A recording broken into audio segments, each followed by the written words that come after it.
ലളിതാ സഹസ്രനാമത്തിൽ ഭഗവതിൻ്റെ മൂന്നാമത്തെ നാമമാണ് ശ്രീമത്സിംഹാസനേശ്വരി. രാജാവ് ദണ്ഡനം ചെയ്യാൻ, ശിക്ഷണം ചെയ്യുന്നത് സിംഹാസനത്തിൽ ഇരുന്നിട്ടാണ്.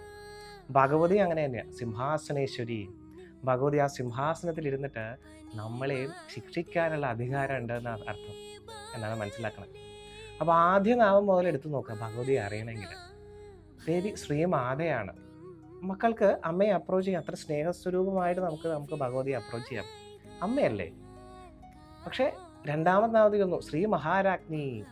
ഒരു രാജസഹസിലേക്ക് നമ്മൾ രാജ്ഞിയെ കാണാൻ ചെല്ലുമ്പോൾ, അല്ലെങ്കിൽ രാജാവിനെ കാണാൻ ചെല്ലുമ്പോൾ എങ്ങനെ ശ്രദ്ധാകുലനാവണം, അത്രയും ശ്രദ്ധയോടുകൂടി വേണം ഭഗവതിയിലേക്ക് എത്താൻ എന്ന് ഭഗവതി നമ്മളെ പഠിപ്പിക്കുന്നു. മൂന്നാമത് നാമം ശ്രീ മത്സിംഹാസനേശ്വരി.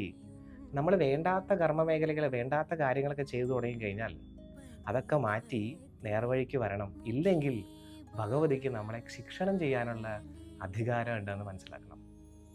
ഈ മൂന്ന് നാമങ്ങളും വേണ്ടതുപോലെ മനസ്സിലാക്കാൻ സാധിച്ചാൽ ഭഗവതിയിലേക്ക് എങ്ങനെ എത്താൻ സാധിക്കും, ഭഗവതി എങ്ങനെ അറിയാൻ സാധിക്കും, നമുക്ക് മനസ്സിലാക്കാൻ സാധിക്കും.